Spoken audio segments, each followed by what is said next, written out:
Seperti balungan, layakkanlah hatiku menyambutmu Tuhan. Seperti emas kemenyan dan mur, biar hidupku berkenan padamu.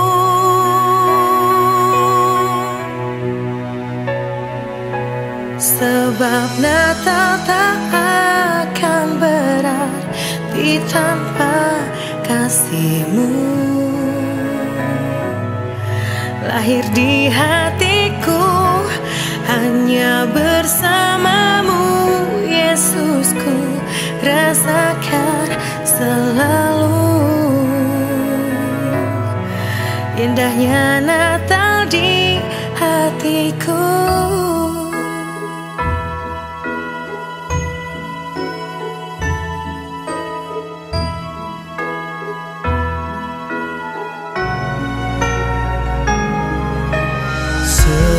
Seperti balungan, layakkanlah hatiku menyambut-Mu Tuhan.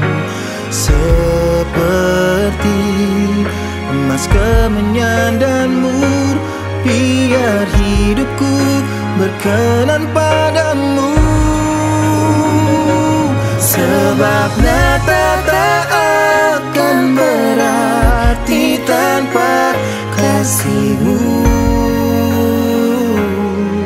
Lahir di hatiku hanya bersama-Mu, Yesusku, rasakan selalu indahnya Natal di hatiku. Shalom saudaraku, selamat hari Minggu, selamat beribadah. Saya mengucapkan selamat hari Natal kepada semua saudara-saudaraku. Tidak terasa sebentar hari kita sudah akan memasuki tahun yang baru, 2022. Saudara, mari kita renungkan di dalam 2 tahun ini kita ini kehilangan suasana Natal sebagaimana tahun-tahun yang lalu. 2 periode ini sudah berbeda. Nah, di dalam masa pandemi ini, saya memiliki pemikiran yang lain tentang Natal. Sebab itulah saya menyampaikan sebuah judul, Sukacita Natal untuk siapa? Sukacita Natal yang saudara dan saya rayakan ini untuk siapa? Kalau kita boleh jujur, Natal kita itu sudah menjadi tradisi tahunan. Ya, setiap tahun kita melakukan hal yang sama. Ibadah-ibadah kita sudah terperangkap dalam ritual-ritual yang kehilangan nilai-nilai spiritual yang sebenarnya. Saudara tahu bahwa situasi seperti inilah yang sedang terjadi di seluruh panggung kekristenan di muka bumi ini. Nah, sebelum kita masuk di dalam renungan yang lebih dalam, saya mengajak saudara untuk mengikuti kisah, ya. Kisah di mana ada seorang kakek punya 5 orang anak, dan masing-masing anaknya punya 4 orang putra. Jadi kakek ini berusia 90 tahun. yang setiap tahun dirayakan oleh keluarga ini, terus melakukan pesta yang meriah setiap tahun merayakan ulang tahunnya. Nah, pada usia yang ke-90 ini, di mana pesta dirayakan demikian besar, semarak, mewah, ya. Kemudian di dalam tengah-tengah acara itu dia melihat anak cucunya saling bersuka cita, bersendau gurau, ketemu dengan rekan-rekannya. Sang kakek ini duduk diam, ya. Tidak lama kemudian kakek ini meninggalkan tempat pesta, dia masuk di dalam kamarnya. Di kamarnya dia punya kesukaan mendengarkan radio, mendengarkan musik, sambil dia membaca. Anak-anaknya tidak tahu, saudara. Bahkan cucunya tidak tahu kalau kemana si kakek ini. Ya. Pada saat mereka memperhatikan kakeknya tidak di tempat, maka mereka berusaha mencari. Dan ditemukanlah kakeknya sedang ada di dalam kamar. Lalu anak dan cucunya itu tanya, "Kenapa kok di dalam kamar, kek?" Saudara tahu jawaban kakeknya demikian. "Saya di tengah-tengah keramaian itu, saya merasakan kesepian." Sebab apa? Sebab dia merasakan sekian tahun dirayakan, setiap tahun secara rutin diadakan pesta ulang tahun kakek. Tapi akhirnya dia nggak tahan, saudara. Dia nyatakan bahwa kehadiran mereka di dalam perayaan itu, dia merasakan tidak ada kasih, tidak ada cinta kepada dia. Sehingga dia merasakan sepi. Dia seolah-olah dibiarkan sendiri. Tidak ada yang mengajak bicara. Tidak ada yang bercengkerama dengan si kakek.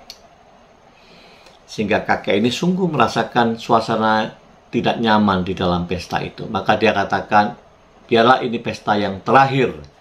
Dan dia tidak mau dirayakan lagi.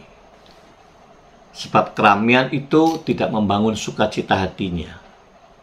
Keramaian itu dia kehilangan kasih dari anak-anaknya maupun cucu-cucunya.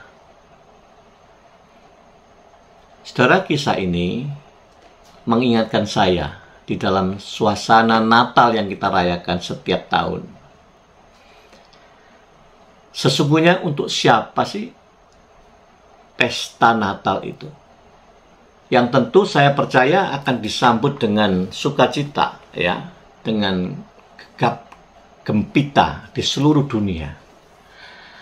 Masyarakat dunia itu kalau mendekati Natal, sudahlah, mereka menyiapkan dengan kesukaan yang besar. Dan pas di hari itu memang diadakan perayaan yang saya lihat memang semua orang senang, termasuk saya dulu. Ya. Tetapi biarlah saat pandemi ini membuat kita berpikir ulang. Ya. Sesungguhnya kesukaan Natal yang kita rayakan itu buat siapa? Bukankah selama ini pemikiran kita, sudut pandang kita adalah kelahiran Yesus membawa damai buat kita, memberikan kepada kita semua sebuah pengharapan. Sehingga kita pun mengajukan harapan-harapan kepada Tuhan setiap tahunnya. Itu dari sudut pikiran kita. Tapi apakah kita tahu, apakah sesuai juga dengan pemikiran Tuhan? Maksud Tuhan di balik perayaan Natal itu. Mari saudara, kita memaknai jangan sampai ibadah-ibadah Natal itu menjadi ibadah-ibadah yang tidak berkenan kepada Tuhan. Jangan sampai menjadi ibadah-ibadah yang malah dibenci oleh Tuhan. Apa iya ibadah yang kita rayakan itu menjadi kebencian Tuhan? Oh, mungkin sekali, saudara. Kita lupa di perjanjian lama dan di perjanjian baru ada ayat firman Tuhan yang mengingatkan kita bahwa ada ibadah yang menjadi kebencian Tuhan. Mari kita membuka di dalam Yesaya 29 ayat 13.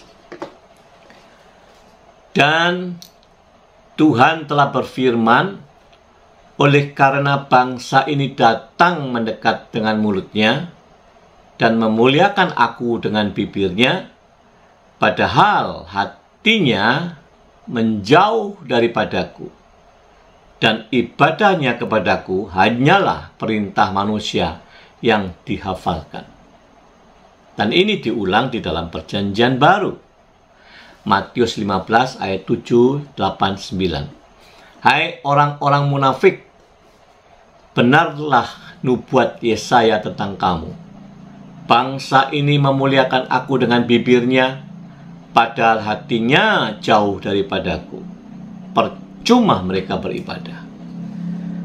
Sedangkan ajaran yang mereka ajarkan ialah perintah manusia.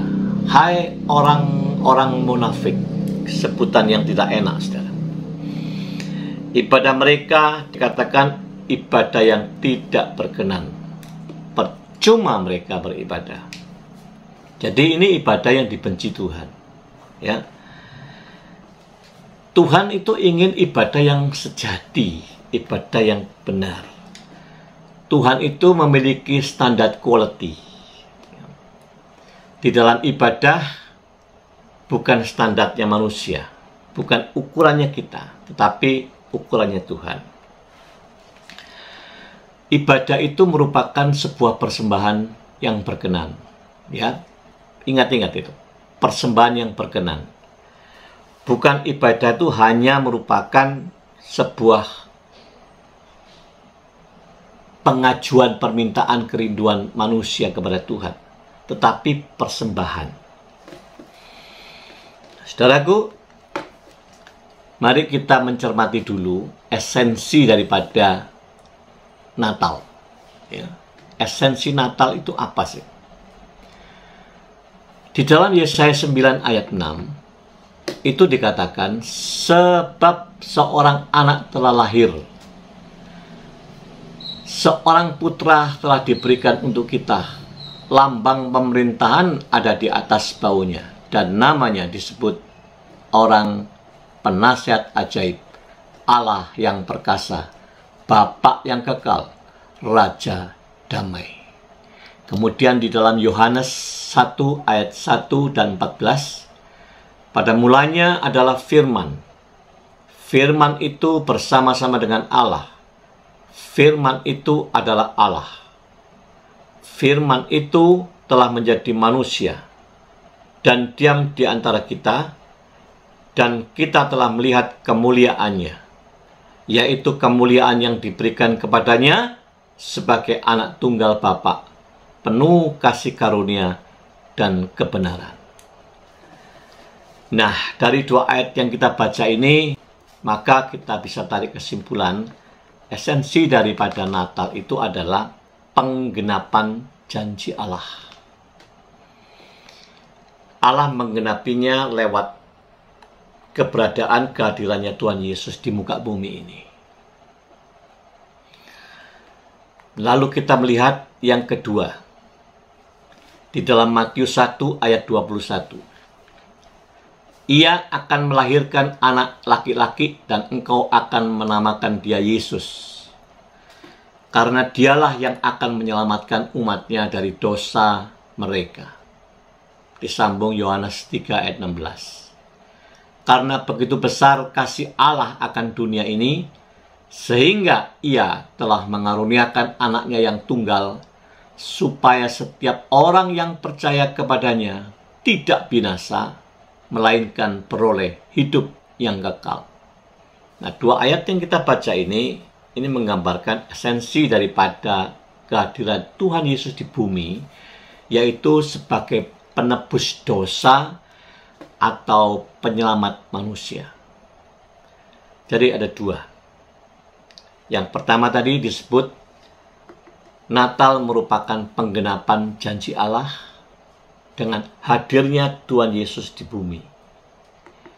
Yang kedua, Natal merupakan penebusan dosa atau penyelamatan manusia. Nah, mari kita memaknai ya perjalanannya Tuhan Yesus. Di sini kita akan tahu makna kelahiran Tuhan Yesus itu untuk apa. Yesus lahir di bumi, hidup dalam penderitaan, masuk dalam kematiannya, lalu dia bangkit, naik ke surga.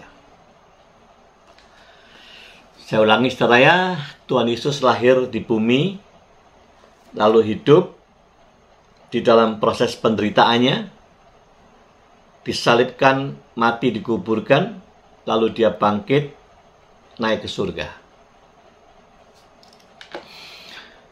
Tujuan Yesus lahir itu untuk apa? Ada proyek apa?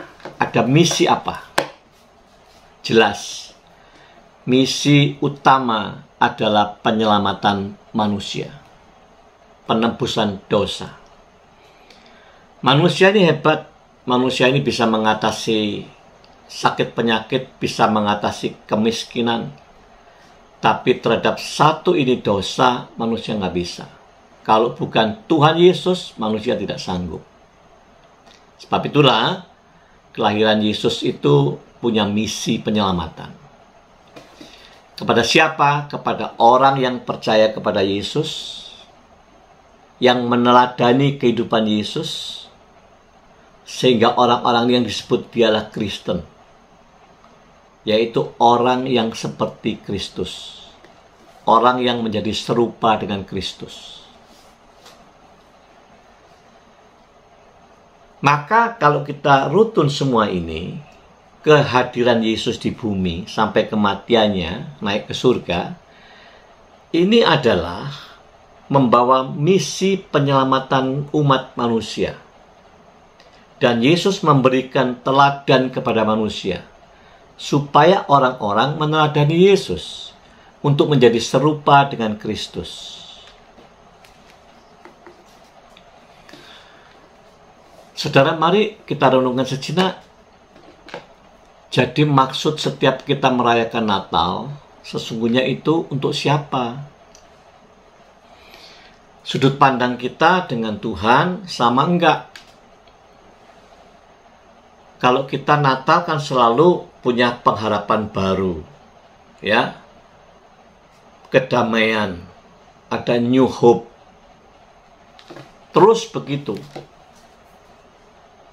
dan ada permohonan-permohonan untuk pengabulan.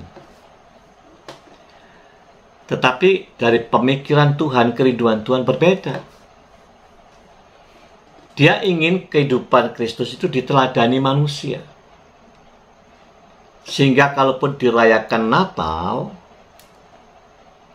maka sesungguhnya Tuhan itu mau melihat. Sama dengan Tuhan itu mau mengevaluasi.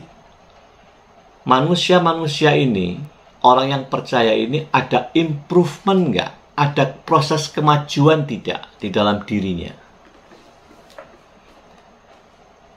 Kalau Natal dirayakan dengan sukacita, tetapi tidak ada proses perbaikan diri, tidak ada improvement dari orang itu, saya percaya kita bersukacita tetapi Yesus sedih. Kita sukacita setiap tahun, tapi Yesus melihat tidak ada kemajuan. Maka Yesus sedih di tengah-tengah perayaan pesta itu, dia dibuat sedih persis seperti gambaran kakek yang dirayakan setiap tahun. Tetapi dia merasakan tidak ada perubahan dari anak cucunya. Perubahan apa? Perubahan kasih kepada dia. Demikian juga Natal ini, yang tiap tahun kita rayakan. Tuhan Yesus memperhatikan, adakah kemajuan di dalam dirimu tahun demi tahun?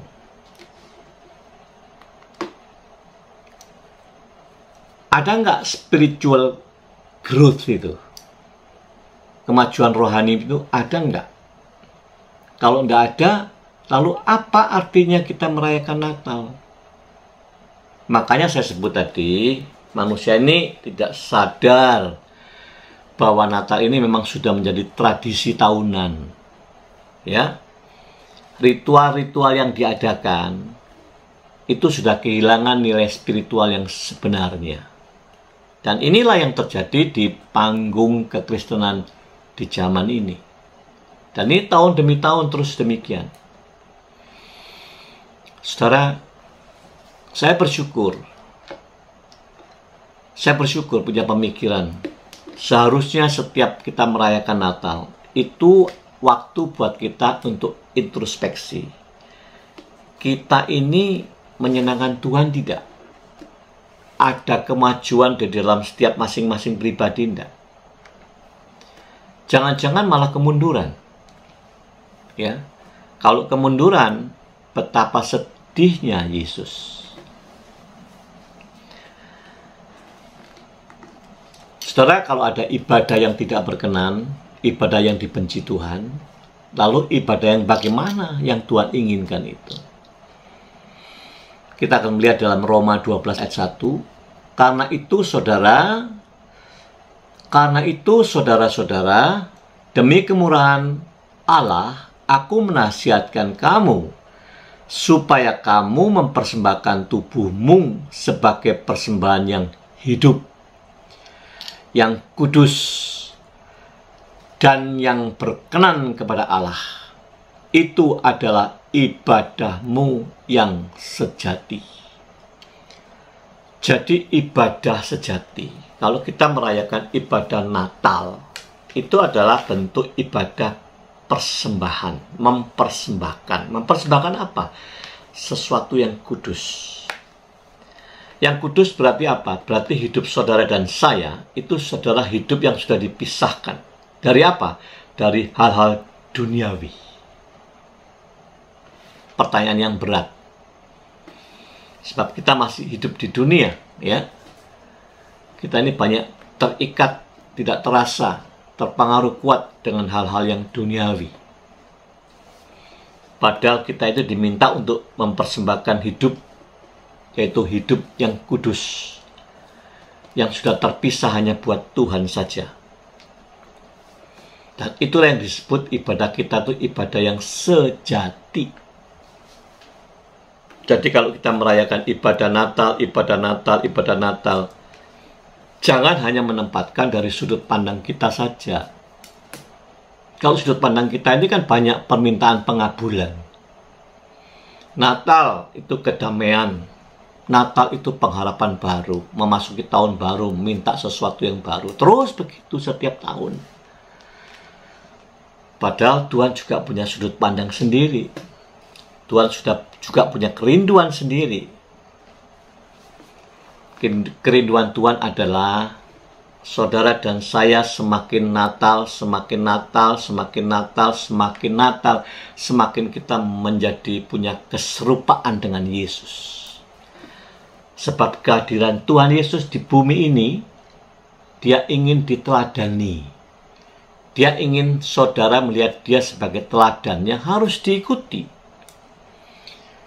Untuk tujuan apa? Supaya kita ini punya keserupaan. Kalau kita punya keserupaan, kita itu layak, ya, layak berkenan di hadapan Tuhan. Ujungnya adalah kita ini hidup dalam kekekalan, yaitu keselamatan bersama Kristus. Saudara, ibadah-ibadah manusia, kita lupa, seringkali kita pakai standar kita saja. Tapi Tuhan itu punya standar quality terhadap ibadah. Yaitu ibadah yang sejati itu. Bukankah kita sering mengatakan semuanya untuk kemuliaan Tuhan? Kita merayakan Natal untuk siapa? Oh, untuk kemuliaan Tuhan. Betul kan? Untuk kemuliaan Tuhan. Tapi ternyata banyak orang tidak paham, tidak mengerti maksud untuk kemuliaan Tuhan itu. Apapun yang kau perbuat, semua untuk kemuliaan Dia. Itu kan sering. Ya, kalimat-kalimat itu sering. Apapun yang kau kerjakan, kau perkatakan, semua harus untuk kemuliaan Tuhan. Bagaimana untuk kemuliaan Tuhan itu? Pengertian penting ini mari kita pahami, saudara. kemuliaan Tuhan itu kan artinya keagungan, kebesaran, keindahan rohnya Allah. Itu kemuliaan Tuhan. Keagungan, kebesaran, dan keindahan rohnya Allah. Nah, di mana terus kemuliaan itu? Saudaraku, kemuliaan itu harus keluar tercermin dari dalam hati saudara, keluar terungkap. Ya. Itu disebut kemuliaannya Tuhan itu, kebesaran, keagungan, keindahan rohnya Allah. Itu keluar dari hidup saudara. Masing-masing itu keluar dari hidup saudara. Dengan kata lain, terungkap di dalam segala perilaku umatnya. Nah, bayangkan, kalau kita sering ngomong, ini Natal untuk kemuliaan Tuhan. Tetapi dalam praktek hidup, tidak nampak kemuliaan itu keluar dari hidup saudara. Apa artinya ini? Nggak ada nilai. Ya, tidak punya arti. Justru perayaan itu akan menyedihkan hati Tuhan. Ya, jadi artinya apa? Ya, tidak ada kemajuan dalam kehidupan kita ini. Masing-masing itu nggak ada.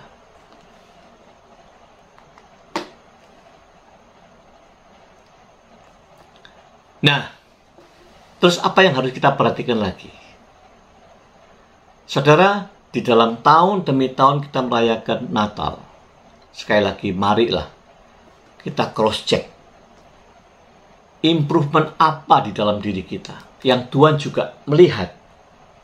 Ada kemajuan apa? Benarkah keteladanan Tuhan itu sudah ada di dalam hidup saudara dan saya? Kemajuan-kemajuan lain gampang. Ya. Manusia itu kan terikat oleh dosa-dosa lama. Hari demi hari, terus tahun demi tahun. Manusia itu diincar oleh dosa lama. Tiap orang itu punya dosa lama yang beda-beda. Ada orang-orang yang punya dosa lama sangat lemah di dalam urusan nafsu seks. Ada yang punya kelemahan di dalam urusan perselingkuhan, perjinahan. Lemah di dalam urusan perjudian, mabuk, gampang bergosip, ya, punya kelemahan urusan finansial, punya kelemahan di dalam perkara-perkara tahta kekuasaan, dan lain-lain. Hati-hati tapi dalam perkara ini. Si jahat selalu mengintai dan memonitor saudara. Dia terus ingin menjatuhkan hanya bermain di dalam dosa-dosa lama ini. Memang manusia tidak perlu dikasih dosa baru sih sebetulnya. Cukup dosa lama ini, kalau engkau tidak berjaga-jaga, engkau tidak waspada, pasti jatuh terus. Kalau jatuh terus artinya setiap tahun engkau tidak ada kemajuan. Ya, nggak ada kemajuan. Di mana sih sebetulnya persoalan ini? Kok manusia itu seperti ini? Saudara, saya diingatkan tentang peristiwa metanoia. Metanoia itu kan bicara pertobatan. Itu kan bicara berbalik 180 derajat. 180 derajat. Ya. Yang terjadi bahwa manusia ini dia berputar sebetulnya itu 180 derajat. Sudah benar. Tapi dia diam di sini. Artinya apa? Perbuatan-perbuatan lama dia sudah tinggalkan. Dia sudah tidak lihat lagi. Dia sudah berpaling. Nah, setelah berpaling ini, harusnya apa? Ada langkah ke depan. Ada tindakan ke depan. Bukan cuma aku sudah meninggalkan yang lama, manusia baru. Tetapi saudara diminta untuk melangkah maju ke depan. Artinya apa? Setelah engkau manusia lama kau tinggalkan, engkau harus rela dan siap untuk dipimpin Tuhan, dipimpin Roh Kudus. Dan ini tidak banyak orang yang siap untuk dipimpin. Jadi dikatakan metanoianya itu separuh sebetulnya. Dia diam di tempat. Sudah berpaling tapi dia diam di tempat. Karena itu selalu ditunggu oleh si jahat. Dosa-dosa lama ini selalu dibangkitkan. Kalau saudara tidak waspada, saudara tidak melangkah, maka saudara akan kembali jatuh, kembali lemah. Setiap tahun seperti itu. Itu artinya tidak ada improvement. Nggak ada kemajuan. Dan saya percaya saudaraku, kalau setiap tahun kita tradisi merayakan hanya untuk ritual agamawi Natal, ibadah Natal, bisa-bisa ibadah kita itu menjadi ibadah yang tidak berkenan di hadapan Tuhan. Bahkan mungkin ibadah yang dibenci Tuhan. Sebab di perayaan sukacita itu ternyata engkau nggak ada perubahan.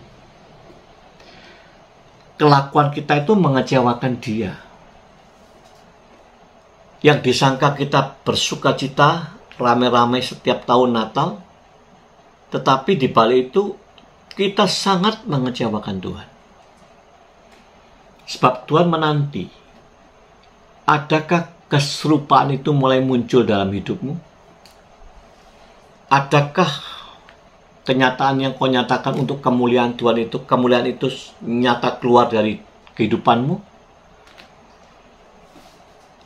Benarkah kemuliaan itu tercermin dalam tingkah pola kelakuan umatnya? Kalau itu tidak ada, tentulah Natal itu tidak membawa kesukaan. Faktanya dalam 2 tahun pandemi ini, entah masih tahun-tahun ke depan kita nggak tahu ya. Kan kita seolah-olah berpikir Tuhan juga nggak butuh tuh dirayakan Natal.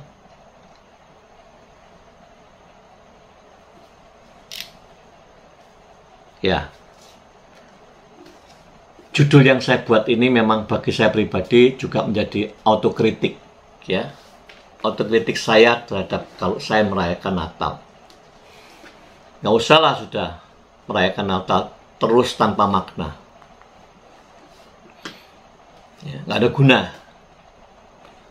Yang Tuhan akan sukacita begitu saudara merayakan Natal, saudara maju setiap tahun, maju dan maju dan maju. Ada kemajuan hidup. Ya. Pertumbuhan rohanimu luar biasa. Bukan hura-huranya. Tuhan sih nggak butuh hura-huranya. Saya ulangi ya, Tuhan Yesus tidak butuh hura-huranya. Tidak butuh gegap gemita, gemerlap perayaan. Yang Tuhan butuhkan itu adalah benar-benar ada kemajuan tahun demi tahun. Oleh sebab itu, saudara, mari kita baca sebagai ayat penutup Roma 12 ayat 2. Perhatikan ayat ini ya. Janganlah kamu menjadi serupa dengan dunia ini, tetapi berubahlah oleh pembaruan budimu, sehingga kamu dapat membedakan mana kehendak Allah, apa yang baik, yang berkenan kepada Allah, dan yang sempurna. Jadi saudara, orang percaya itu harus ada pembaruan budi. Ya, harus. Perhatikan Kolose 3 ayat 10. Dan telah menggenakan manusia baru. Saudara dan saya ini sudah menggenakan manusia baru. Yang terus-menerus diapakan? Manusia baru ini terus-menerus diperbaharui. Untuk apa? Untuk memperoleh pengetahuan yang benar menurut gambar penciptanya. Jadi kita ini memang yang sudah manusia baru. Makanya saya bilang kan, begitu berbalik manusia udah baru, harus melangkah. Siap dipimpin. Ini namanya pembaruan terus-menerus. Untuk mendapatkan pengetahuan yang benar menurut gambar Sang Penciptanya. Jadi supaya apa? Supaya semakin lama, semakin menjadi serupa dengan Kristus. Ada keteladanan. Kalau udah begitu, layaklah kita merayakan Natal dengan sorak-sorai sukacita, dengan gemerlap yang baik. Karena Tuhan ikut sukacita di situ. Ya.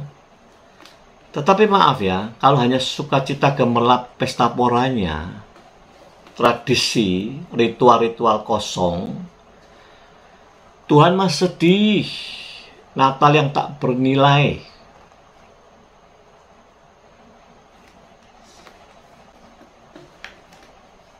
Demikian saudara, firman Tuhan, supaya kebenaran Natal ini benar-benar ada di dalam diri saudara dan saya.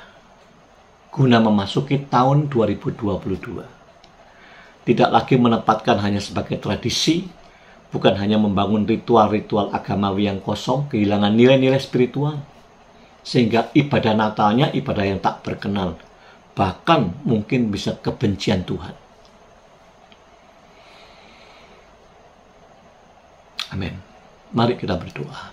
Bapa, di dalam nama Yesus Kristus Tuhan, terima kasih Tuhan. Kami yang sudah akan di penghujung tahun, sebentar kami juga akan menutup tahun 2021 ini. Kami akan memasuki tahun yang baru. Tuhan, di hari Natal ini, yang sudah menjadi tradisi seluruh umat manusia di bumi, yang terus merayakan kelahiran Tuhan Yesus. Tuhan, kami sadar, kami tidak mau kehilangan nilai-nilai ibadah Natal yang sebenarnya. Kami sudah diingatkan bahwa misi Tuhan adalah misi penyelamatan umatnya. Tuhan ingin hidupnya diteladani. Tuhan memberikan keteladanan agar kami semua umatnya menjadi semakin serupa dengan Kristus, supaya kami layak berkenan untuk hidup kekal bersama Yesus. Itulah misi penyelamatan. Oleh sebab itu Bapa, biarlah setiap kami pun merayakan Natal, tahun demi tahun yang akan datang, kami tidak kehilangan nilai yang sebenarnya, yaitu kerinduan Tuhan untuk melihat kami semua semakin hari semakin maju, semakin hari kami makin serupa dengan Kristus. Dan kami sadar, kami tahu Tuhan memang tidak butuh hanya untuk sorak-sorai perayaan-perayaan Natal. Ampuni kami ya Tuhan, kalau kami ini bodoh. Kami ini tidak menyadari, kami ikut di dalam arus. Sebab itulah Bapa, sekali lagi kami bersyukur kalau hari ini Engkau sudah mengajar kami, mengingatkan kami. Terima kasih Bapa. Di dalam nama Yesus, kami bersyukur atas berkat-Mu. Haleluya. Amin. Demikianlah saudaraku, berita firman Tuhan. Dan kita akan berjumpa minggu depan masuk di dalam tahun yang baru. Dengan tema yang baru. God bless you.